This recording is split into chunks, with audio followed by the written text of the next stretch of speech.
Un esiet sveicināti, cienījamie dāmas un kungi, zēni un meitenes. Nu, Kuldonam ir atkal jauns videoklips, un šodien mēs apskatīsimies monitoru ar 390 herciem.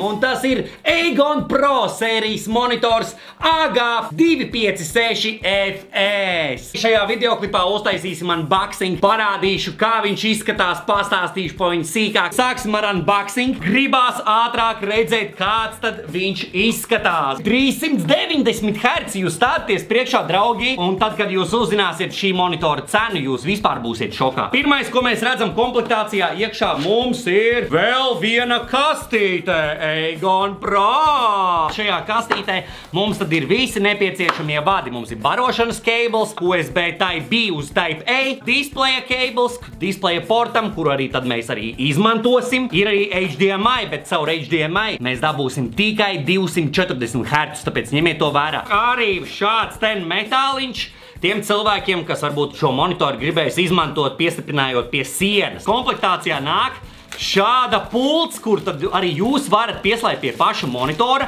un izmantot šo pulti, darbojoties pa settingiem. Protams, tad mums ir pati monitora aizmugurējā statīva daļa, jā, lūk, kur tā kājiņa, jā, šādi viņi izskatās, kur tad arī vajadzēs savienot, protams, kopā ar apakšējo kājiņu, kas mums ir tāda, paskatieties, kā viņa izskatās. Es jau savā kanālā biju apskatījis vienu Aegon Pro sērijas monitoru, kuram bija tieši tāda pati apakšējā kāja, un arī šim modelītim ir tieši tāda, paskatieties, tāda neierasti, jā, bet, nu, diezgan tāda simpātija. Šito daļu arī tad mēs pavisam vienkārši varam savienot, novietot šādi ten apakšā, un apakšējā skrūvīte ir pavisam vienkārši mums jāpieskrūvē klāt. Lūk, kur jau šādi mums izskatās pati galvenā konstrukcija, jā, nu, brīnišķīgi, vai ne? Jāsavieno vispirms šitā kājiņa ar pašu monitoru, un tikai tad mēs varēsim celt viņu ārā. Pavisam vienkārši notiekās, ieliekam iekšā, nofiksējās, un līdz ar to jau mēs monitoru varam ņemt ārā. Un te nu viņš ir! Šādi viņš izskatās.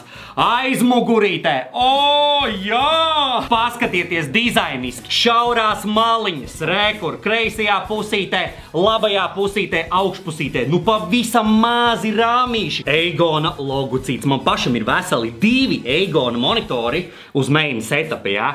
Un, nu, vispār Aegona sērija man ļoti patīk. Šeit mums arī ir RGB apgaismojums, kur tad mēs varam kontrolēt. Tas jau ir diezgan ierasti Aegon Pro sērijās, kas vēl baigi izceļās Aegon aizmugurītē šeit. Nu vienkārši super. Paša statīva šeit ir, protams, arī padomāts par cable managementu, un arī vietiņa šeit headsetam uz kājiņas. Arī šajā pusītē arī ir austiņu turētājs. Noteikti pavisam vienkārši šeit ir jāpiespiež hopā, un iznāk ārā austiņu turētājs. Monitoru arī tad mēs varam attiecīgi arī kustināt uz leju, uz augšu, protams, iegriezt mazliet pa labi, pa kreisi un, protams, arī slīpeniskajā. Un šitas modelīts ir arī pieejams arī vertikālā veidā. No tiem, kas vēlās izmantot, bet nu diez vai jūs izmantosiet 390 Hz monitoru kā vertikālo. Par monitoru interfeisu, kāds tad ports mēs atradīsim apakšā? Apakšā mēs atradīsim, protams, barošanas ports. Mums ir veseli 2 HDMI, viens display cables, 3.5 mm audio jacka vats, USB Type-B un veseli 4 USB Type-A porti, no kuriem arī viens ir dzeltenais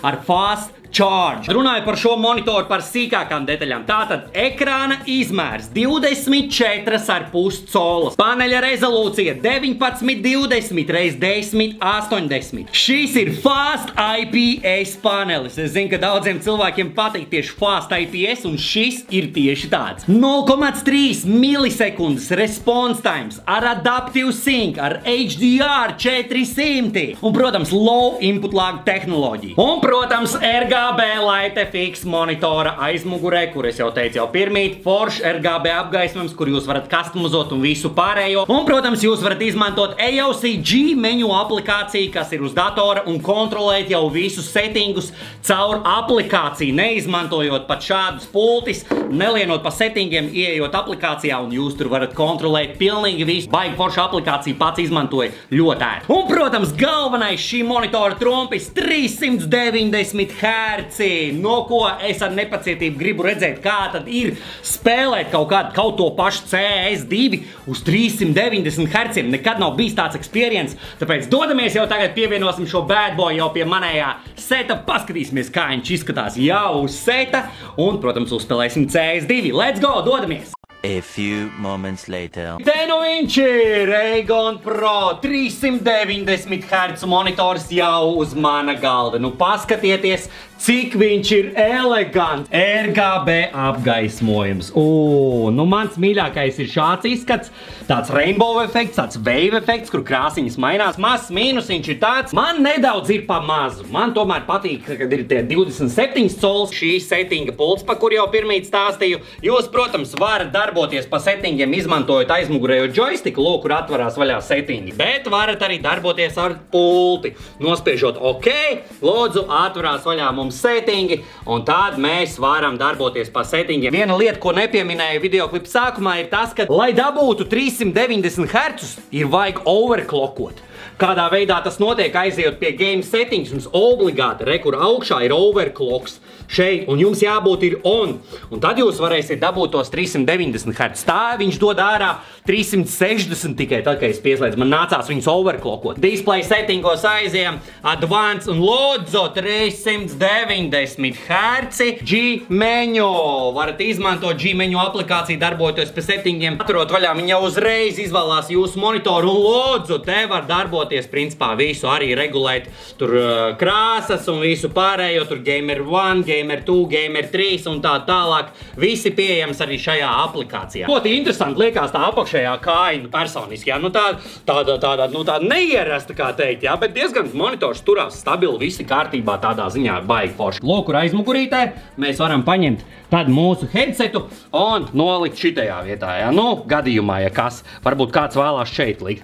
Un tad, protams, arī monitora sāniņā, nospiežot šito, atvarās vaļā mums šeit, un arī varat uzkarināt headsetu šitādā veidā. Fast IPS panelis, nu, izskatās vienkārši beautiful, protams, kamerā es jums nevaru nodot to skaistumu, jā, bet ieslēdzot to pašu kaut vai YouTube'ā, kur 4K vidiku, jā, nu, nezinu, tā krāsa buķete, nu, ir crazy laba, nu, Fast IPS panelis, jā. Tas nav VA, jā, nu te ir Fast IPS. Un galvenais, mīļie skatītāji, šis monitors latviešu tirgu ir nedaudz virs 300 eiro. Arī visus linkus atstāšu aprakstā, varēsiet iečko, kā pie kura pārdevēja, protams, bet, ja labi meklē, var atrast nedaudz virs 300 eiro. Tagad ir laiks iztestēt šo monitoru jau darbībā. Iesim CS2 manā mīļākajā mapē pultei un paskatīsimies, kā tad ir spēlēt ar 390 Hz. Let's go! Protams, 390 Hz ir mums uz ekrāna.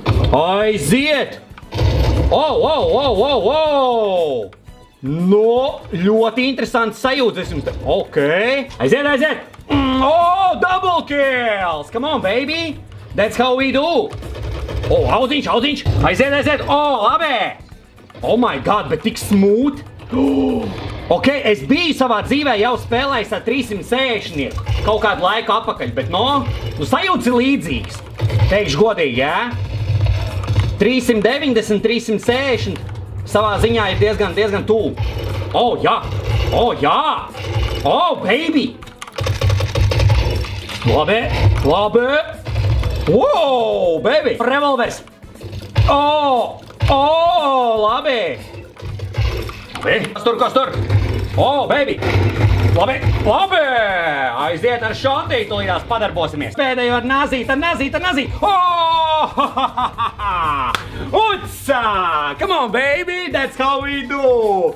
Nu, sajūtas ir ļoti labas, visi iet ļoti smooth, bet jā, man prasās nedaudz lielāks izmērs, bet tas jau ir pēc cilvēka atkarīgs, jā. Man tomēr, es pieredzu, esmu pie 27 colām, man tomēr nedaudz ir pamaz, bet tā, nu, gameplays ir ļoti smooth, very nice. Tas arī principā viss, ko es gribēju jums pastāstīt par šo burvīgo Aegon Pro 390 Hz monitoru. Protams, visus linkus atstāšu aprakstā, gan uz oficiālo mājaslapu, gan arī vietu, kur jūs varat iegādāties šeit pat Latvijā. Protams, iespiežam arī like pogas zem šī videoklipa un tiekamies manos nākošajos videoklipos. Un atceries, Aegon Pro 390 Hz monitors, tas ir tas, kas tev ir vajadzīgs. Let's go! Woohoo! Aegon Pro! Woo!